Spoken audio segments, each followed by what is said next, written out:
Assalamualaikum warahmatullahi wabarakatuh. Halo teman-teman, kembali lagi bersama saya Firuz Nurlatika Dewi dari kelas 1C Pendidikan Guru Madrasah Ibtidaiyah UIN Syarif Hidayatullah Jakarta.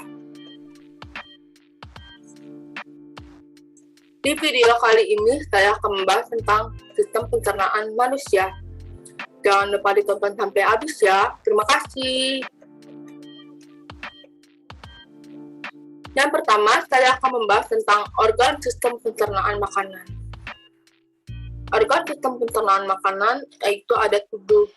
Yang pertama adalah mulut. Mulut adalah awal dari saluran pencernaan. Karena faktanya proses pencernaan manusia itu dimulai bahkan sebelum proses menggigit. Lalu yang kedua ada kerongkongan. Kerongkongan itu terletak di tenggorokan dekat trakea. Nah, kerongkongan akan menerima makanan dari mulut tahap proses menelan. Lalu yang ketiga ada lambung. Di lambung terjadi pencernaan kimiawi, di mana makanan dicerna oleh enzim dalam getah lambung yang dihasilkan oleh kelenjar dinding lambung. Lalu yang keempat ada pankreas, hati, dan empedu.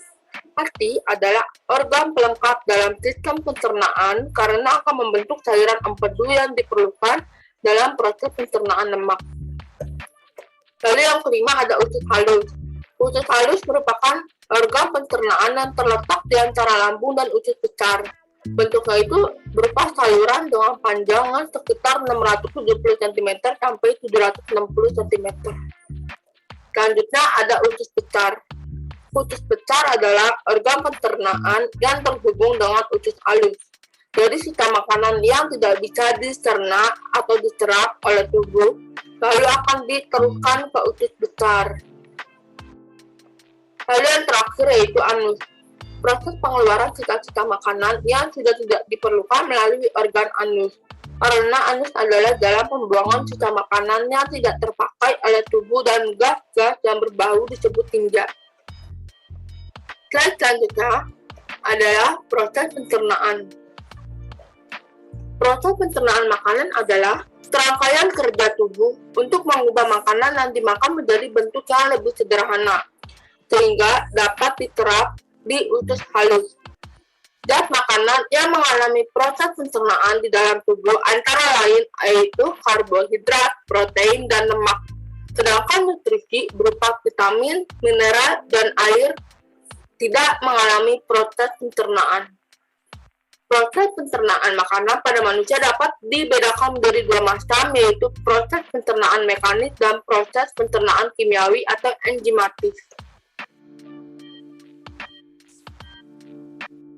Selanjutnya yaitu alur pencernaan mekanik. Di dalam tubuh, pencernaan mekanik dilakukan melalui 3 proses, yaitu proses pengunyahan di mulut, pengadukan di lambung, dan segmentasi di usus halus. Nah, dalam pencernaan mekanik ini ada gerakan lain yang populer disebut dengan gerakan peristaltik.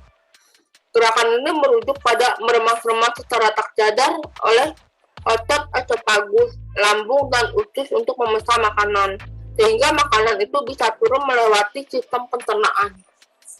Nah, apa saja sih alur pencernaan mekanik ini?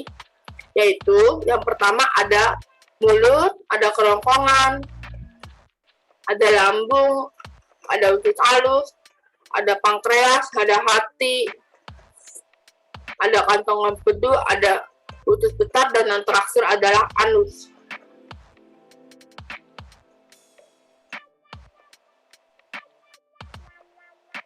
Selanjutnya yaitu alur pencernaan kimiawi. Pencernaan kimiawi dimulai langsung saat makanan memasuki mulut, kemudian proses pencernaan ini akan berakhir di usus besar. Nah, yang pertama itu adalah pencernaan kimiawi di mulut. Selain dicerna secara mekanis, makanan di mulut juga akan mengalami pencernaan kimiawi berkat air liur. Air liur mengandung enzim pencernaan yang memberi tanda bahwa pencernaan akan dimulai. Dan ada beberapa jenis enzim pencernaan kimiawi yang ada di rongga mulut termasuk lingual lipase, yakni enzim yang bertugas untuk mencerna jenis lemak yang disebut trigliserida. Lalu Yang kedua ada amilase saliva, yaitu enzim yang mencerna karbohidrat sebagai polisakarida. Lalu yang kedua ada pencernaan kimiawi di lambung. Setelah dari mulut, makanan akan bergerak melewati kerongkongan menuju lambung. Nah, di lambung ini terdapat dua enzim utama untuk mencerna makanan secara kimiawi, yaitu yang pertama ada pepsin, yakni enzim yang mencerna protein menjadi peptida yang lebih kecil. Lalu yang kedua yaitu di pasti lambung, yaitu enzim yang bertugas untuk mencerna trigliserida. Lalu selanjutnya ada pencernaan kimiawi di usus halus. Nah, usus halus boleh jadi merupakan pusat terjadinya penerapan kimiawi. Di usus halus terjadi penerapan komponen kunci dalam makanan seperti asam amino, peptida, dan glukosa untuk energi. Nah, di sini ada enzim. Yang dihasilkan oleh usus halus, yaitu yang pertama amilase pankreas, yang juga bertugas untuk mencerna polisakarida menjadi disakarida. Lalu yang kedua ada lipase pankreas, enzim yang juga membantu mencerna trigliserida menjadi asam lemak. Lalu ada nukleasa pankreas, enzim untuk mencerna asam nukleat menjadi nukleotida. Dan yang terakhir yaitu proteinase pankreas, yaitu enzim yang bertugas dalam pencernaan peptida dari protein menjadi asam amino. Lalu yang terakhir adalah pencernaan kimiawi di usus besar. Nah, usus besar tidak memiliki enzim pencernaan. Penghancuran makanan lebih lanjut dilakukan oleh bakteri di usus ini. Di dalam usus besar terjadi pula penerapan vitamin, mineral, dan air. Setelah penerapan air terjadi di usus besar, sisa makanan akan turun menuju rektum dan dikeluarkan melalui anus. Nah, selanjutnya kita akan membahas tentang penyakit pencernaan. Sistem pencernaan terdiri dari mulut, kerongkongan, lambung, usus halus, usus besar, dan anus. Nah, di mana semua organ itu merupakan satu kesatuan yang tidak bisa dipisahkan. Fungsi utama dari sistem pencernaan yaitu sebagai pencerna nutrisi. Namun, meskipun begitu, bukan berarti sistem pencernaan pada tubuh manusia akan selalu aman, karena adanya nutrisi yang banyak. Pintu atau jalan masuk zat dari luar dengan bebas ternyata akan menimbulkan banyak gangguan atau penyakit pada sistem pencernaan. Nah, di mana penyakit tersebut akan mengganggu atau mengancam orang menderitanya. Penyakit atau gangguan yang menyerang ini akan menghambat sistem kerja organ-organ yang lain.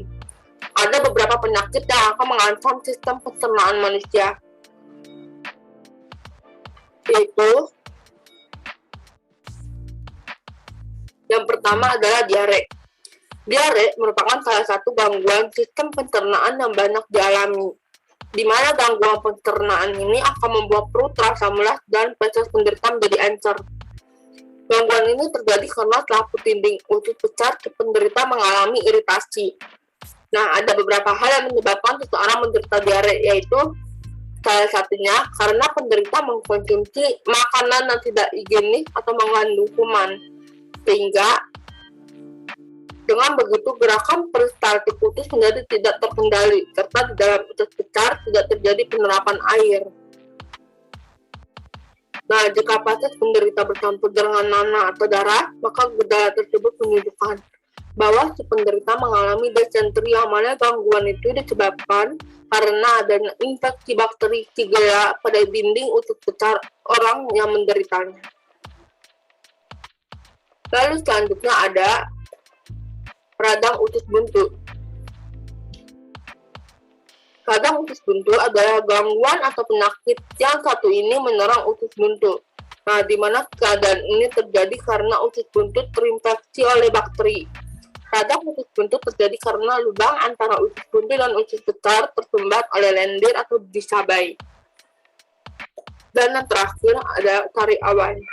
Seperti yang kita ketahui, tarik awan itu kan merupakan gangguan sistem pencernaan yang biasanya muncul di sekitar mulut. Nah, ketika kita mengalami gangguan ini, maka kita akan merasa perih, Nah, sariawan itu terjadi karena panas pada rongga lidah atau rongga mulut, di mana penyebab yang paling mendasar dari penyakit ini yaitu kurangnya vitamin C.